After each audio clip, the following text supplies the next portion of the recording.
Gloria Zamora was killed, man. We're about to do a reaction on that. So, crazy exes, that's all I have to say. Try to avoid being in a situation where you date someone crazy anyway. Anyways, man, let's get into the video. Let's see what we can possibly learn from the situation. Anyways, without further ado, let's get into it. I decided to end my second marriage. When somebody wants to test me, don't challenge me because I'm gonna prove you wrong. Just days after fitness influencer Gloria Zamora spoke those powerful words about leaving her husband, she was gunned down in a sushi restaurant parking lot along with the man she was with. And police say the killer was none other than her estranged husband. We'll be breaking down the devastating fallout of this tragic case. Welcome to Sidebar, presented by Law and Crime. I'm Jesse Weber. Hey everybody, this is another Law and Crime legal alert. If you received Depo-Provera birth control shots and were later diagnosed with a brain or spinal tumor called meningioma, you may be eligible for a lawsuit. That's right, Morgan & Morgan, they're investigating claims that patients weren't properly warned about this risk. It's free to check, just takes a few minutes, and you don't pay unless they win. So scan the QR code on screen, click the link below, or go to forthepeople.com. Communities out in California. Gloria, to see if you qualify. Man, guys, why do you do this? Why? Like, I don't understand. Okay, she's attractive. So what? So what? Why do you need to take someone's life? I don't understand. I don't understand. I don't understand. Heartbreaking and violent tragedy has shaken the fitness and social media communities out in California. Gloria Zamora, a popular fitness influencer and mother of 7, was shot and killed over the weekend. 7 kids? Man, oh man. I don't know who to be disappointed at. You for not closing your legs, or this crazy guy for not controlling his emotions. What is it? I'm going to guess maybe it's from the same person. Maybe most of the kids are this guy's that killed you. I'm not sure. Anyways, let's cool down a little bit. I get pretty heated when it comes to people taking another person's life. Can you blame me? Anyways, let's keep it going. Along with her dinner date, in what authorities believe was an act of domestic violence carried out by her estranged husband. And the suspected gunman was actually fatally shot at the scene by an off-duty sheriff's deputy. This is according to police. So we're going to break down what happened, what investigators have confirmed, and obviously the deep impact this has left on the families and the many children that have been left behind. It was Saturday night, June 21st, when 40-year-old Gloria Zamora and 43-year-old Hector Garduno went out for sushi in Fontana. This is a city outside of LA. Now, family members told NBC4 that the two had been meeting up to discuss a new business project, a gym that specifically catered to women. But at some point that evening, Gloria's estranged husband, Tomas Alberto Tamayo Lizarraga, showed up in the parking lot. And police say he approached the couple and he opened fire. Fontana police officer... It's crazy. What I'm thinking is, how did he even know she was there? You guys are weird, man. You're weird. You're FBI agents. You can't be FBI agents for your own self-improvement, for your own fitness, for your own business, whatever it is. An ex that doesn't care about you. Officer Steve Reed told local affiliate ABC7, quote, "We don't know how he knew where she was at, but apparently she had been at the restaurant for approximately an hour prior to the shooting." So why was he there? Well, according to Officer Reed, it all came down to one word. They were going through a divorce. That's what led to this. Divorce. That is a detail. You are a clown, bro. You're a clown. You're a clown. I'm not on your side for this.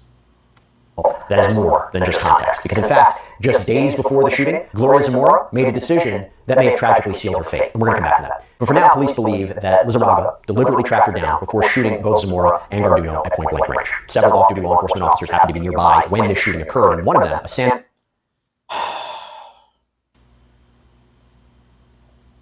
I came across a video yesterday that talks about how people are becoming more robotic, how people are becoming less sensitive, less trusting of other people. And things like this don't help you. It doesn't help you have hope in humanity.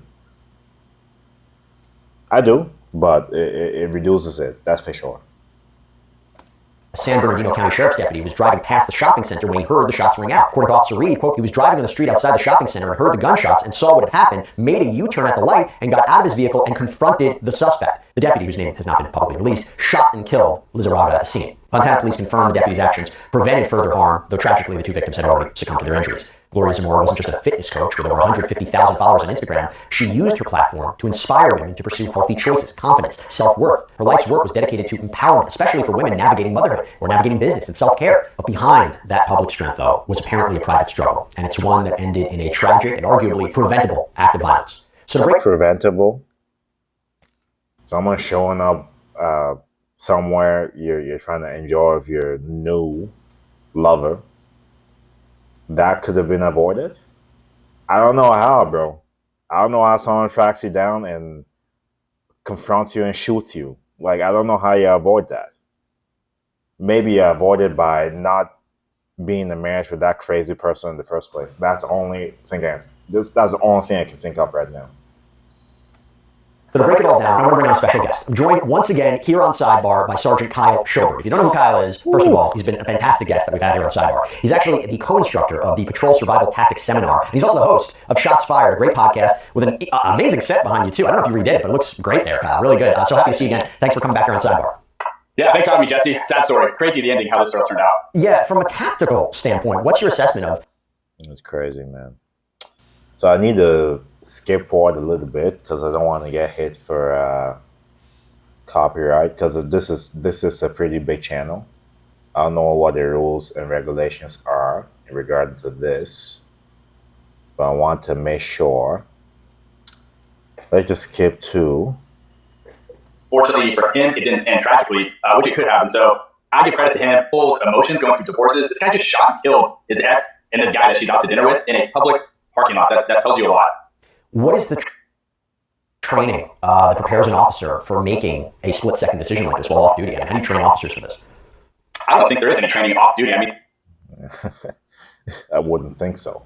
the only training that cops get, which is very minimal in the first place, is everything on duty. And so going to the range and things like that. And just so everybody knows, if you're going to carry an off-duty weapon. Yeah. For those of you that didn't know, I'm in the military. We do a lot of training with the police officers in the summer times. Like this deputy was, you do have to get qualified by your agency to even be able to carry that weapon off duty. So we are trained, you do have to qualify with these weapons and guns you carry outside of work. And so, he's just in, I don't know if you want to say the wrong place at the right time, but if you're going to take those actions upon yourself to confront somebody, you do have to understand there could be consequences to that. You're not wearing any police insignia, you're not wearing body armor, anything like that. And so oftentimes, I like to tell people or cops, be a good witness if you can, get license plate numbers, whatever you need to do. But in a situation like this where a guy just shot and killed two people, that's a personal choice that I guess you have to make if you want to confront them or not. But this will get treated just like an officer involved shooting would. I mean, really, it's a personal choice. I don't know if when we're off duty, if we see someone in need, we're obligated to help. I don't know how it is in the law enforcement in terms of the police officers, but we're obligated to step in and help. I don't know how it is there, obviously, compared to here, but anyways, thought I'll speak on that a bit. I mean, it's going to be considered homicide until justified as a justifiable homicide by the district attorney's office. So he's going to have to go through the same protocols as anybody would had he been on duty. When this unfolds in a public place, like a public park. Okay, this is going. Let's just go back to off duty, on duty. Those things have to be. Okay, I don't want to get hit for a copyright strike. We'll click one more and react to something else in regard to what happened. I think that's about it. That's all details we have. That they were killed at a parking lot. They were confronted and killed by the ex-husband. The fitness community is mourning the loss of Gloria Zamora. On June 24th, Zamora's family tells NBC Los Angeles that the 40-year-old and her business partner, Hector Garduno, were shot outside a Southern California restaurant and later died in the hospital. The families tell the outlet that the two met to discuss a new project at a sushi restaurant in Fontana when they were shot at the restaurant. The parking lot. Authorities identified the shooter as Zamora's estranged husband, Thomas Alberto Tamaya Lazaraga, who was later killed by a sheriff's deputy after the officer. So the ex-husband was killed after too. That's crazy. Heard the initial gunfire. In a fundraiser post, Zamora's daughter, Jaslyn Zamora, commemorates her mother's life, writing, "My mom was senselessly taken from us. She was murdered by my stepdad, Tomas, in an act of unimaginable violence. She leaves behind 7 beautiful children, ages 8 to 24, who are now facing a future without our mother's warmth and guidance." That's crazy, man. So all the kids were. No, wait. Let me go back. Wait, let me hear that detail. Mother's life, writing, my mom was senselessly taken from us. She was murdered by my stepdad, Tomas, in an act of unimaginable violence. She leaves behind 7 beautiful children, ages 8 to 24, who are now facing a future without our mother's warmth, guidance, and unconditional love. And Jasmine goes on to acknowledge her mom's place in the fitness world, as well as inspiring mothers through her platform and life. Adding, my mom was more than just a mother. She was a light in her community. She uplifted and inspired countless women, reminding them of their worth, their strength, and their potential. Jasmine concludes her message with, her courage, kindness, and determination touch the lives of every... It was really sad. I cannot keep watching this. But anyway, I'll link the original videos in the description for you to go check it out. But what are your thoughts about the whole thing? What do you say to this kind of thing? I'm just disappointed in people in general. You know, go to get therapy or something. Taking someone's life is too far. Am I over the top for saying that? Am I over the top for overreacting when it comes to someone's life being taken? Very unnecessary. But anyways, that's it for the video. Let me know your thoughts in the comment section. Subscribe for more reaction videos. I am out of here. May God bless you, and I'll see you next video.